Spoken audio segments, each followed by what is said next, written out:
Hi, this is the Social Jello with Angelo show. My name's Angelo. I'm a social scientist, surfer, martial artist, and a whole lot of other things. Coming to you live from Kasai City, Japan, the Social Jello with Angelo show. What's up? I messed up my countdown. I was in the middle of saying 3, 2, 1, and I just kind of cut myself off. And here we go. Hit the ground running. Welcome to Social Jello with Angelo podcast. I am here with Luke Cummo. Did I get that right? Thanks, Angelo. Thanks for having me. I got it right? I said your name right? Yeah. All right. Awesome. Oh, off to a great start. Luke Cummo is a Ultimate Fighter contestant. Ultimate Fighter 2. Season 2, so you can check him out there. He's known as Master Lukey online. Did I get that right? Master Lukey? Yep. Yes, I'm 2 for 2 That's right now. man. All right. He's also an MMA coach, and he's coming out with a new program called Master Lukey League of Champions. The title of this podcast is Training for the UFC with Master Lukey. Now, questions. So, man, you were on the second season of The Ultimate Fighter. So I love background stuff. I love finding out how stuff operates, how stuff works. I don't know how much legally you can tell me, but how did that happen? How did you end up going? Because everyone always says that. They come into my gym. I'm also a martial arts instructor and an MMA coach. I've lost count how many people come in like, I want to do MMA. I want to be in the UFC. And I always say it's like a death sentence. Like that's like the word. Every single person who's ever said that to me didn't make it past 2 months because I don't know. Maybe I'm too hard on them. I took them. Maybe that's my problem. I took them seriously. I'm like, hey, well, there's a lot of work to be done, and they never last. So how? I guess my question is, how did that happen, man? How did you end up getting on the show? How was the training? What was the process? It's early days of the UFC Ultimate Fighting show, right. So it wasn't exactly as big as it was, as it became. So yeah, how did that story work, man? Let's start with your. I know I'm asking like 1,000 questions in the beginning. I'm going to shut the fuck up right after I finish that. So how did you start training? What did you start training in? Styles, that kind of stuff, and then how did that road end up putting you onto the Ultimate Fighter? I guess that's my question. Yeah, I've seen a lot of people come in with similar story, where they, oh, I'm gonna be the next champion. It's like they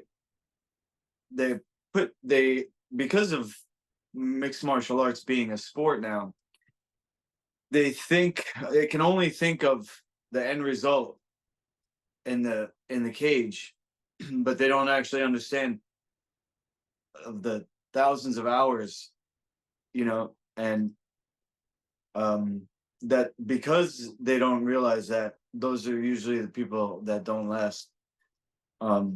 As you know, it's like a gradual, just piecemeal little thing, just a little improvement. And not only have I been training for almost 30 years, but I've been teaching for about 25 years. So I've kind of put all these ideas into a program that is very modern, with traditional values of discipline and focus, and treating martial arts more as a journey, a lifetime journey of self-improvement, rather than just a destination of getting your hand raised in the cage. Because you could win a match, but not actually have any improvement from that if the guy wasn't competitive, or a lot of different things can happen. But I originally started for a similar reason as a lot of people probably, which was focus and discipline. As a teenager, I was dropped out of soccer, which I had played from a young child, and my mom made me watch Enter the Dragon. She made me because this was in 1995, it was already, 20 years old, and I was like, oh, the footage is grainy. It's an old movie. It's not, but she made me watch it, and I loved it. And in those days, I don't remember how, but I found out Bruce Lee was started in Kung Fu. There was no internet, but I looked it up somewhere. Then I went in the yellow pages, and I found a Kung Fu school. And yeah, I would go like, it started like a half an hour before my class because I was in the beginner class, which was after the advanced class. So I'd go early because I couldn't wait, and I'd see the advanced class. And then I started going, 45 minutes early, an hour early. When I showed up 2 hours early for my class, the instructor was like, you can't come here that early. And then, they had to talk with my mom. They put me in the black belt program, which was, you pay up front a certain amount or whatever. My coach, he actually ended up creating a company, which is apparently now it's $1 million company. It's called ilovekickboxing.com. And it's like a franchise, but I took a year off, first year of college, took a year off from training. I left Kung Fu for personal reasons. And I ended up also dropping out of college. Ended up getting diagnosed with moderate depression, which I later figured out it was lifestyle related, from not eating right and drinking beers with my friends and stuff. So I ended up doing some driving jobs like cab, tow truck. I think I was driving a cab one day, and I passed by a garage on the back of a gym, like a fitness gym. And the awning said Bruce Lee's Jeet Kune Do Kickboxing. So I think what happened was, when Bruce passed and Dan and all the students, kind of took over the teaching, they they brought in the different arts, all the different arts that were already established, like Muay Thai and boxing and Brazilian Jiu-Jitsu and the Filipino arts. And so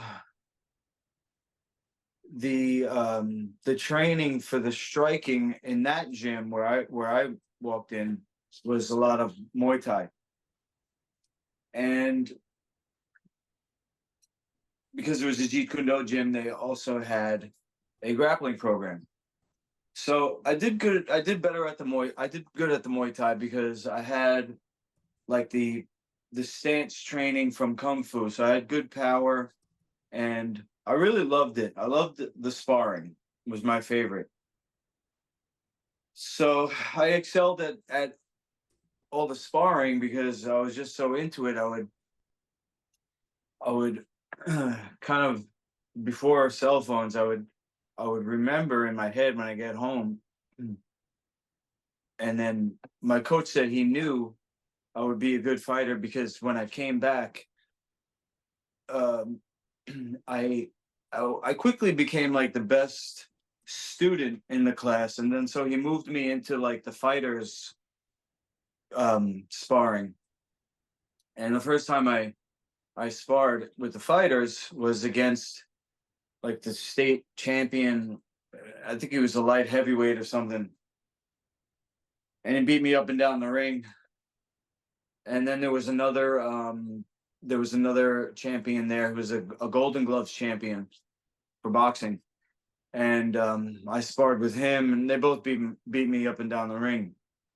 But when I came back the next time, I had improved. First of all, I came back after getting beat up. And then second of all, I actually had learned.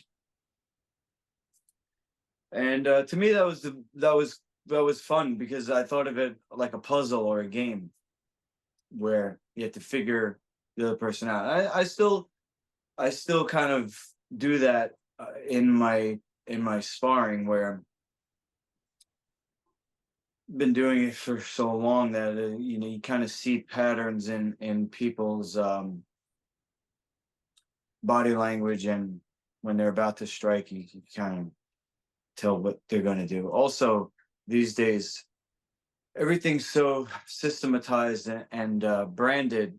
Like, you have this whole striking system of Dutch kickboxing, and they all practice the same combos. So you can see when they start with one punch, you know what the next three punches and the kick's going to be. I do something called build a combo, and I guess this is kind of a segue into what I'm doing now, because I created a rank system for mixed martial arts, and the third rank is all about combos. So the idea is that you learn by repetition. You don't learn by your instructor telling you and demonstrating a technique. You learn by doing the move, and you can have a coach which is going to tighten up your technique, and you go through that process. Bruce Lee said it was like natural, unnatural, naturalness, or it's like 3 levels of learning. First, you don't know what you don't know, then you know what you don't know, and then you learn it, whatever it is. But so anyway, you got to go through that process, and apparently, according to the Blue Angels, because they're doing these really complex maneuvers with the planes, and sometimes they're only inches apart. According to them, and this research was brought to the public by a famous hostage negotiator who works with the corporate world now. His name is Chris Voss, and he uses the FBI. He was the lead hostage negotiator for the FBI. He uses their negotiation tactics in sales and teaching people how to do sales now. And so when they're practicing these techniques for sales and stuff, he references the Blue Angels. And the Blue Angels, according to them, it takes between 63 and 67 repetitions to actually commit it to memory, or to be able to do it without thinking, without accessing your memory. It's just it's intuitive somewhat. And when you're fighting, whether it's sparring or real, actual cage fighting, or in a street fight, you're not going to be able to think. You're not going to be able to access your thinking brain, where you're like, oh, okay, so the next move is this, and then I do this. It's just everything, it just happens. And they say that you're in the zone, or what it is that the adrenaline sends all the blood to your muscles so that they're as strong and fast and powerful as possible. So you're really just a fighting machine at that point. So in my upcoming book, in that third chapter, there's training logs, and it's a really cool way to actually practice your combinations, just like they teach it in most schools. But the top of the page in the book is called Build Your Own Combo. So I explain it all in the book, how to set it up, and then whether it's on a heavy bag or the mitts, you practice it, and every time you practice it, you make a check in the book, so you can get up to the 65 reps. This is a result of 30 years training and 25 years teaching, and specifically teaching for fighting. I did, like I said, Kung Fu from 1995 to 1999. I got up to a brown belt. And so from the year 2000 to now, I've only been doing MMA. And so everything that I teach is sports specific, and not only are they specific to MMA, I only practice and I only teach the moves that fit in the middle of a Venn diagram. Angela, you know what a Venn diagram is, right? Yeah. Okay, We so have two circles, right? okay, so Convergence. we got 3 circles. There's MMA, there's street fighting, and then there's it could be a specific art like Brazilian Jiu-Jitsu or Muay Thai. So where all those three meet in the middle, those are the moves that I'm putting in this book. So, for example, there's not going to be any Brazilian Jiu-Jitsu moves where you grab the kimono, because there's no kimono in MMA. There's also going to be let's see, moves that you can you can get away with in MMA because it's in a cage and there's doctors and referees, but you wouldn't necessarily do that move in a street fight because there's concrete on the floor or there could be multiple attackers. I have a moves list that's in a rough draft form now because I'm only up to the first chapter of the book. But yeah, it's like I want to teach the moves that is going to work in a street fight. It's going to work against a championship MMA fighter, and because we have so little time and so many moves, to me it makes sense just to practice the ones that's going to work, and then you don't have to worry about if it's going to work or not. It just comes down to, did you practice enough? Is your technique good enough? Or is your body physically capable of winning? My coach is a guy named Ray Longo. He's still coaching UFC fighters like Aljamain Sterling and Matt Frivola and Chris Weidman.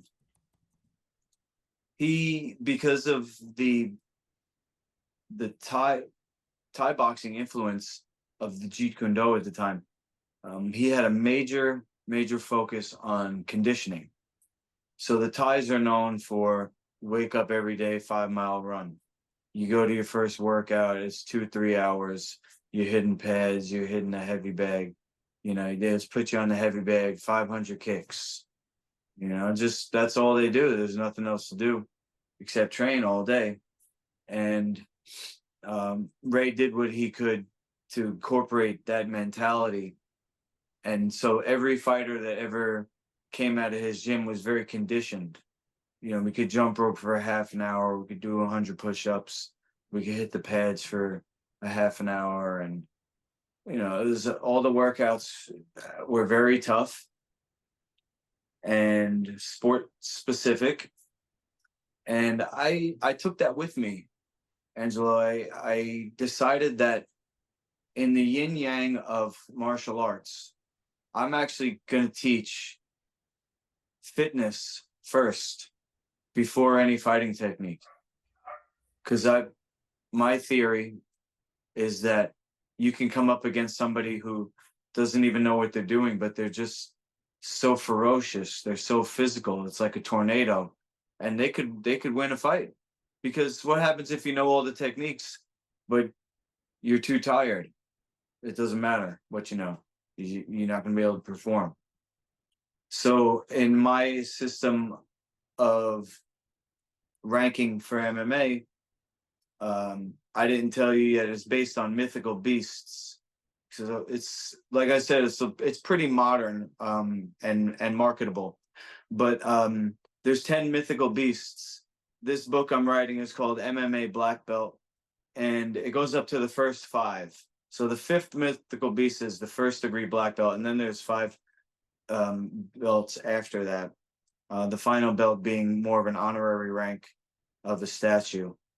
But the first mythical beast is a bull with wings and it's made out of pure energy like a lightning bolt.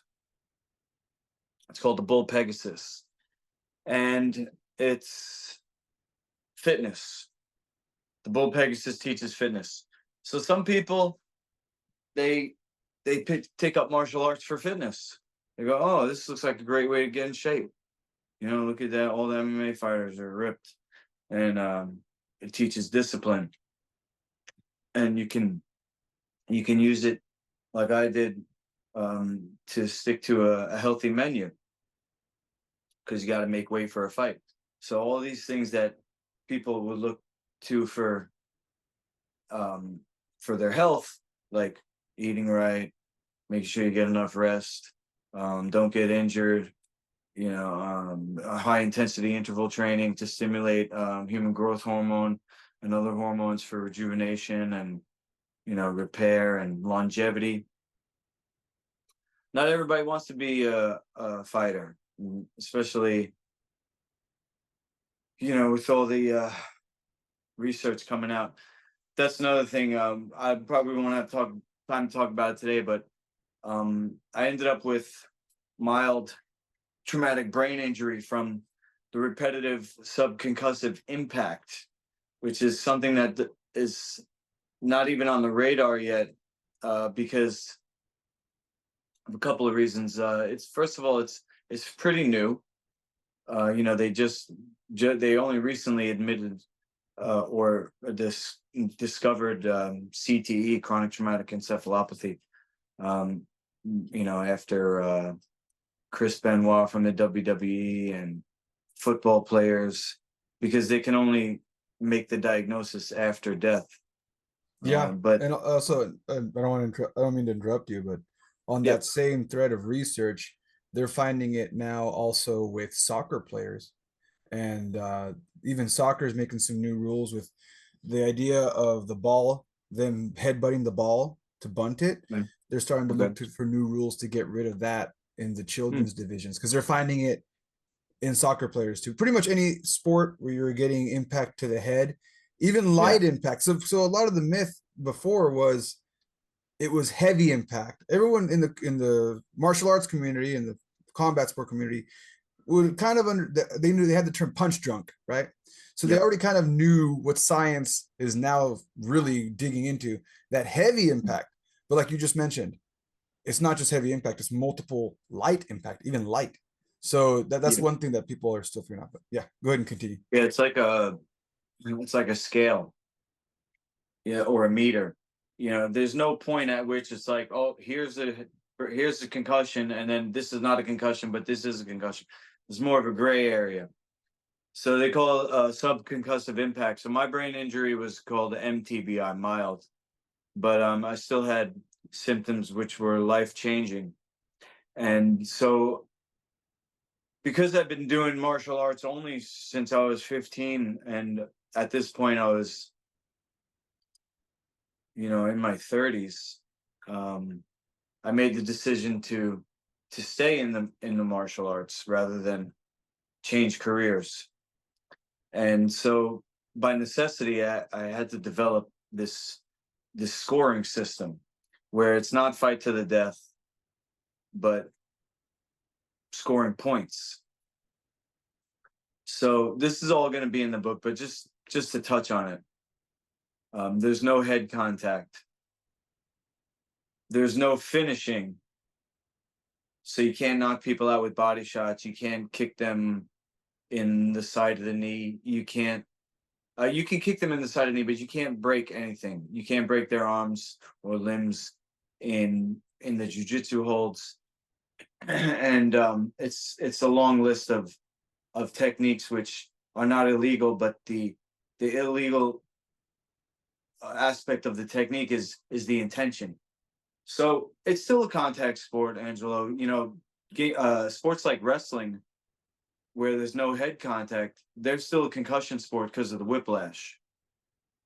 So I've basically made it as safe as possible. And some people have criticized me because they say I'm taking away from martial arts by taking away head contact, padding the fighters from head to toe, and creating these rules. But if you look at the history of Ultimate Fighting, they actually have added more rules as the years have gone on to make it more safe, to make it more of a sport. And all I'm doing is continuing that line. And it's very scientific, even though I put a spin on it, which is kind of like a comic book with the mythical beasts and the moves lists and stuff. It's still based in science. And when I'm done with the book, I'm gonna go on tour, a book tour / promotional tour for this League of Champions.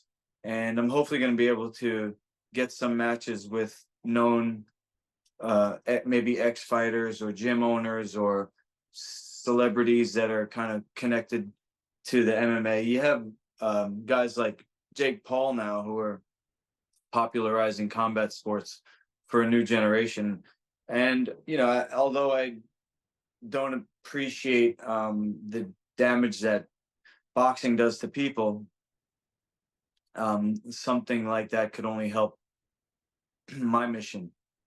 And just to make a note on what on your people criticizing you for going too light or for creating a system that ensures your fighter's health. Look, to those haters, all I gotta say is, look, so one person I work with a lot, and I help him with his YouTube channel, and you should check it out, thepitonlinedojo.com. Is John Hackleman, Chuck Liddell's coach. And John talks a lot about how he comes from the same style I do, Kaja Kembo. The history of us is we started off very rough, and this is before we knew what we know now. And before, he was known for having the roughest school, because in the early days of the UFC, right? And he didn't mind it. They were all about banging. And if you saw Chuck Liddell and you've seen some of the guys, it was all, that old school days was all about impact, contact, heavy sparring. Right. Fast forward to now, his newest fighter, Glover Teixeira, his newest champion, completely different training modality. They're no longer, and he says, people walk into my gym and they're constantly, when they walk into his gym, I want to make sure, when people walk into John Hackleman's gym, they're very surprised. They're like, what? I thought this was the pit. I thought this was a rough place. And he's telling people stuff like, hey, today we're doing no contact, zero contact to the face. You're just going to shadow to the face. You're going to stop your hit to the face. So you know you got hit. Keep your hands up. You know you got hit. We're going to focus a little more on body shots. And at the most, I think at the most, he'll allow, at the most is like 10%. So everything's gauged to be lighter, not heavier, especially to the head, especially the head. He's like, especially the head. He's like, he calls it chininity, like virginity, chininity. You only have so many times until you bust it, and then once it's busted, you can never get it back. That's John Hackleman saying. So like for the people that are hating on you on that, man, they're just haters. They don't know what's going on. But yeah, go ahead and continue. Yeah. Oh, actually, I had one more question for you, real quick. Okay. I wrote it down here. So, what style of kung fu was it that you practiced? Do you remember the name? A long time ago. I know you don't practice anymore, but like, yeah, definitely. So my teacher, his name was Sifu Mike Perella. He wanted to be the Kung Fu Tiger Showman. He purchased at one point the program director's manual from somebody who had left Tiger Showman. I think he paid $800 for it, because I was like his assistant at one time.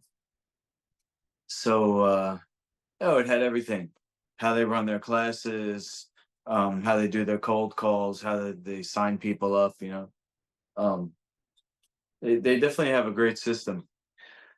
But he ended up making more money with the cardio kickboxing when that first came out. So he closed down the kung fu aspect of his gym, and he just went full on into cardio kickboxing and created that ilovekickboxing.com franchise.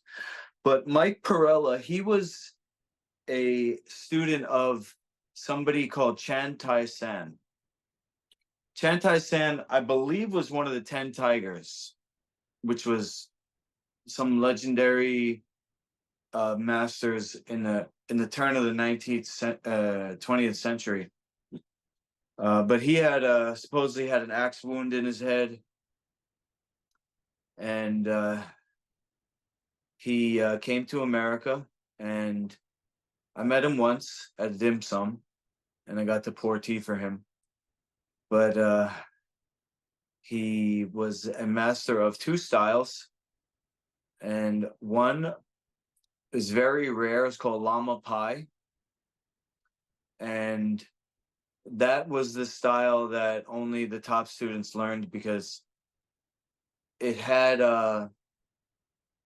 it actually had like secret grappling in it and anti-grappling. The other style was Choi Lei Fat, which is kind of more known, I would say.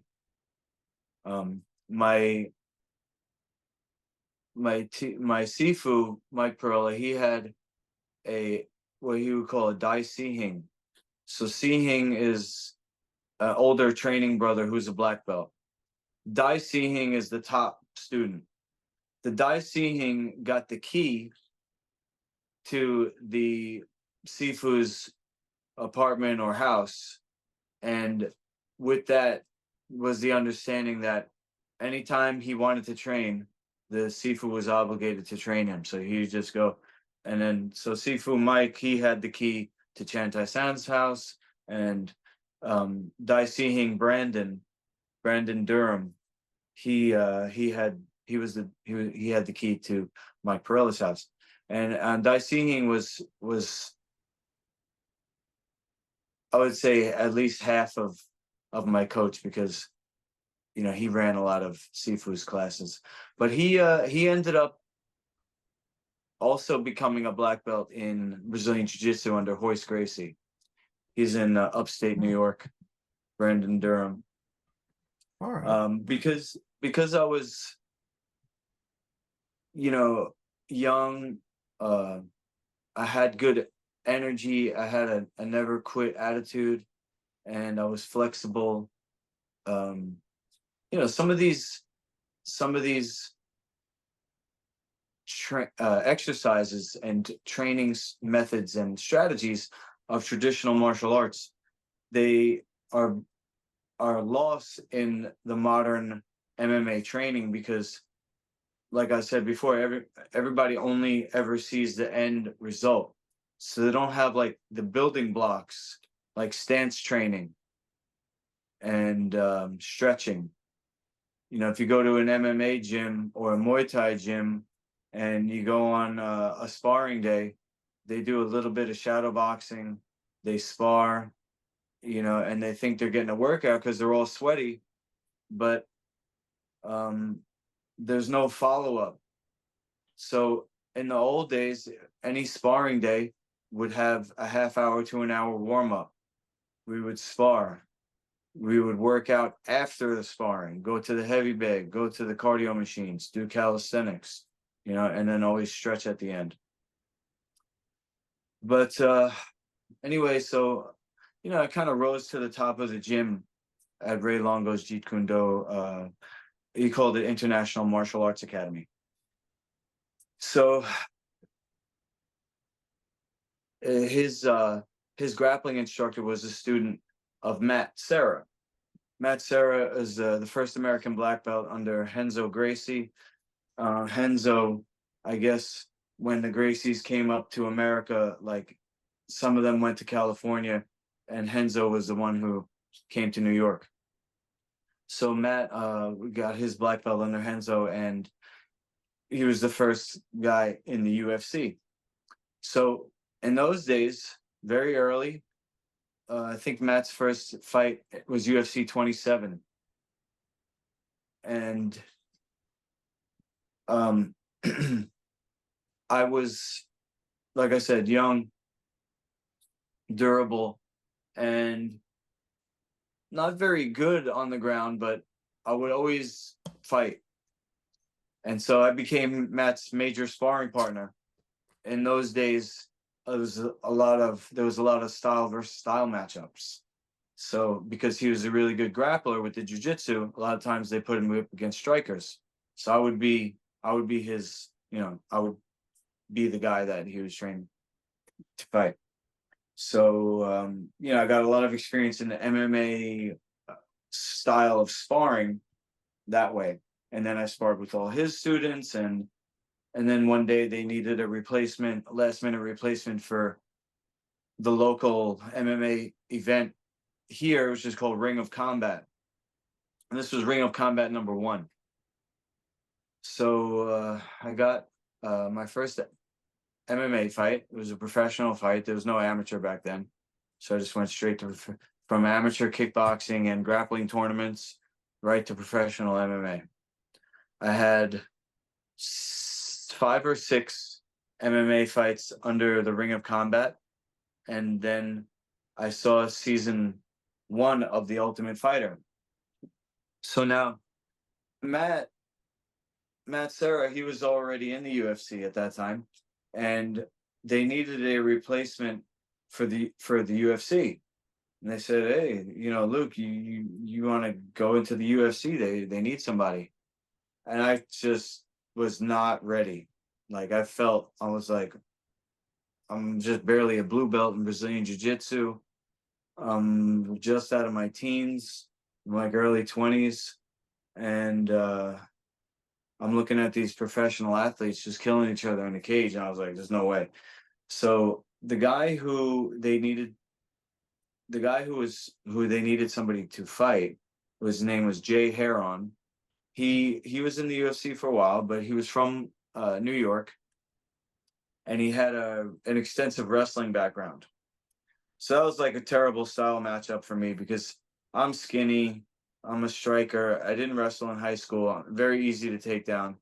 And jiu-jitsu did save my life because I had to use it to survive once I got taken down. But he was a decent kickboxer plus wrestling, and it was just a terrible style matchup for me. So I was like, I don't feel like I'm ready for it. Jay Heron ended up going into the UFC for that fight, and they replaced me with George St. Pierre. And Jay Heron's first fight in the UFC was against George St. Pierre. God. And it was as bad as you could think it would be. That is gotta be the worst. Oh my God. That's horrible. That's horrible luck. That is awful luck. That is awful luck. That's gotta be the worst luck. Yeah, it's gotta be the worst luck you could possibly have. Oh man. Oh man. What a story. So I waited, and I saw Ultimate Fighter season 1, and I saw the trial day when they put all the fighters through like all the physical tests and the sparring and the grappling. They wanted to see you, and so they could choose which fighters they wanted to have on their team. So I looked and I was like, oh, okay, so they're gonna do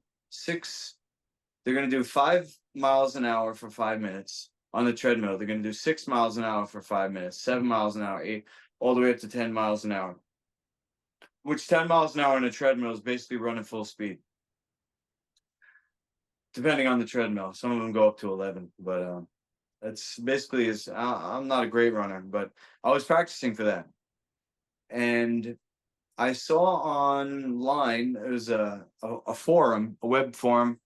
It's called the Mixed Martial Arts .tv, I think it was, or .com, called the Underground Forum, and somebody was posting about how they were accepting applications for season 2.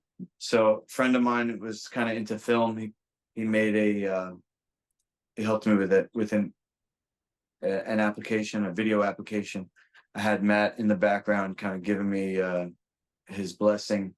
And I think what they wanted, Angelo, was a storyline element where they had all these people from different areas. They wanted somebody from New York. They wanted somebody from Hawaii. They wanted different colored people, different, with what they could get at the time, because this was still early. like now there's so many people that want to get into the UFC. It's saturated. I tried actually after I left, like 10 years after, when I was desperate, I emailed the matchmaker who I still had his email. And I was like, can I get back in? He said basically there's 100 guys on the roster and a list 5 times that long of people waiting to get in. And the ones that they are taking in are the champions of their local event. So you'd have to work your way back up. And at this point, I think I was like in my late 30s already. I was like, I just probably just don't have it in me anymore. So to satisfy the competition and for me to leave a legacy where it's a fight in and of itself, Angelo, to fight against people just accepting things the way they are. You have guys like, probably shouldn't even say his name. You have guys that are promoting ultimate fighting, cage fighting, mixed martial arts, pancration, where you have kids now with shin pads and MMA gloves, no head contact, but they still can KO each other to the body. They still can break each other's limbs. And at the end of that match, one of the boys or girls is going to be considered a loser in himself. And with my new scoring system, it's not the 10-point must from boxing. This scoring system is from MMA. Master Lukey's League of Champions is from MMA, and it's for MMA. I am not a promoter who's going to make money on 2 people trying to kill each other. And then I don't put myself in harm's way like most all these other promoters. They're just making money off the backs of people who really are just trying to improve themselves. When you look across the ring, you're looking at yourself. You're looking at somebody like yourself who got into martial arts because they saw something beneficial. People don't go into martial arts to commit crimes on each other. If somebody wants to commit violence or commit crime on somebody, they don't go into martial arts. The people who go into the martial arts are like the people who go into medicine. They want to help. Martial arts is a little different because, you're really helping yourself and you lead by example.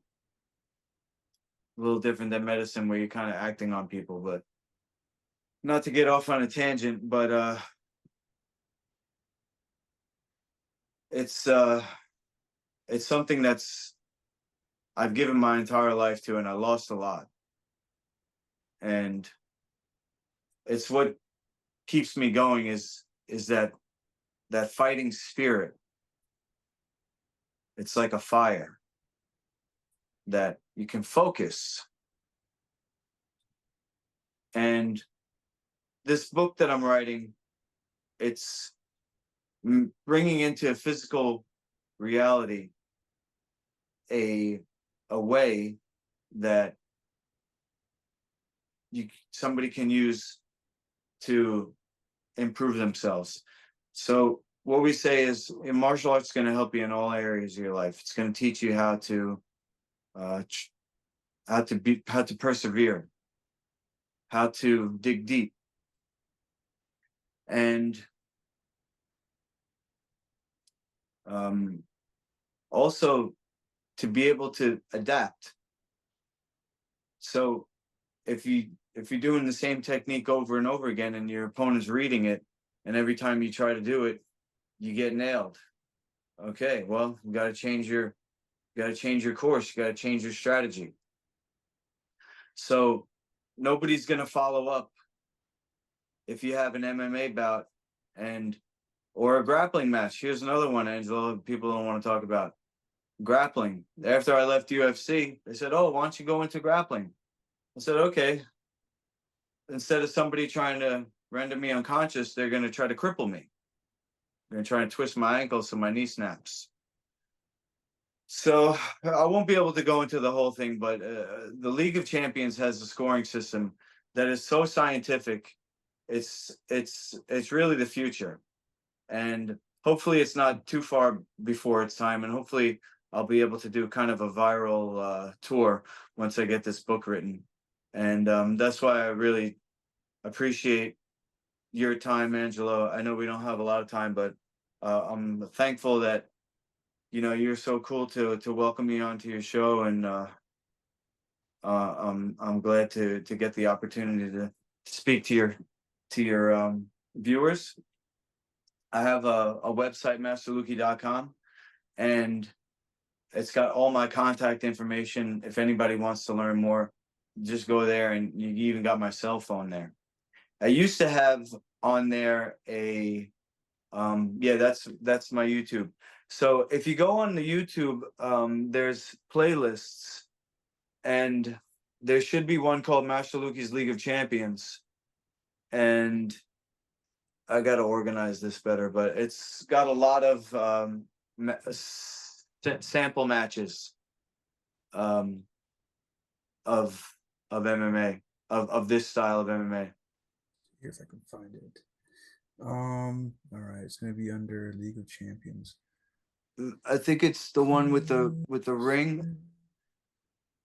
Maybe, let me see. Let's see here, 8 at balance. Sleep music.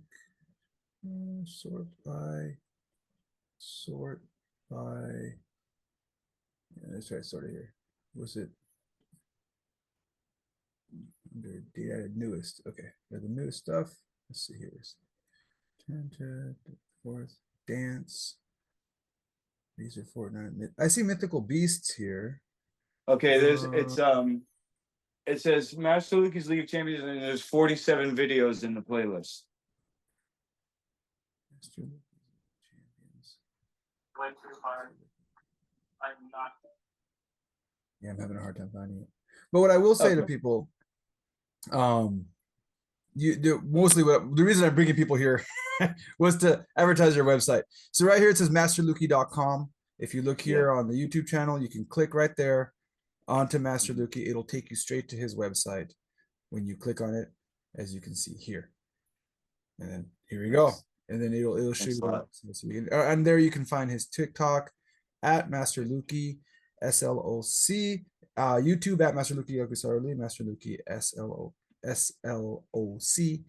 and also Patreon, and his email address and his phone number right here. So if you are in the New York area of Limbrook, you can contact Luke, and you can go in there and train. I personally know someone who connected me with Luke, who goes in there and trains with him. And and check out his channel. It's a lot of fun to watch. He posts lives of him training and sparring. And I'm guessing when you're sparring, you're using that system that you've just talked about during the show. So if people want to see this in action, definitely check out his YouTube channel. He puts up lives of him actually going through live sparring and what it looks like. So if you want to check that out too, you definitely I have what's called a widget. So basically, the next time I do the sparring on masterlukey.com, instead of or on top of what you just showed, there will be a video player that is embedded from my YouTube channel. So the YouTube video will be showing the sparring. Now the widget is underneath the video, and it's 2 slide bars, one for each fighter. And you have from 1 to 100, you as the viewer are the official scorekeeper. And the widget averages all the scores that are submitted on the website and creates, 2 scores, one for each fighter. It's from 1 to 100. In the future, I'm envisioning it all through a motion capture technology with an algorithm that assigns values to each move. but basically you could think of it as a heart monitor, where every time you do something, it goes up. And every time you do something that's kind of like a hold, or what we used to call a submission, I call it a power hold. So you get somebody in a move and you're holding that, and the longer you hold it, the more points you get. Up to 45 seconds to keep the action moving. And there's the power hold grappling championship. There's the actual MMA championship. I'm also working on a Master Lukey boxing championship with under the same rules, no head contact and no finishing. So we got it all. But All right. And then we just, do need help. So anybody who's interested, please connect. and here it is, Master Lukey's League of Champions. I found it right here. So if you're looking at Yep. the playlist, it's halfway down the center.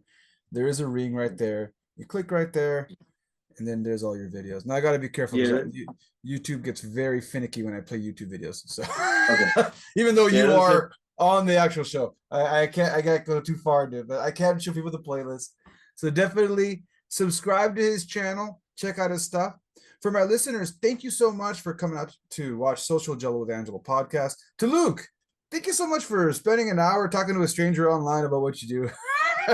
Hopefully we're not strangers anymore. I would love to have Definitely. Luke come back and talk about safe training modalities and some more topics. Like, I really want to know more about the JKD stuff. Cool. And background on that, but I'd easily spend another hour or two, and I'm not Right. Joe Rogan. I don't know if you noticed. So yeah, if you're looking for Joe Rogan, sorry. Yeah, thank you, Luke, and thank you to my subscribers and viewers for supporting Social Jello podcast, a podcast about psychology and martial arts, and our tagline: conversations with a back fist. Catch y'all next time. Nice.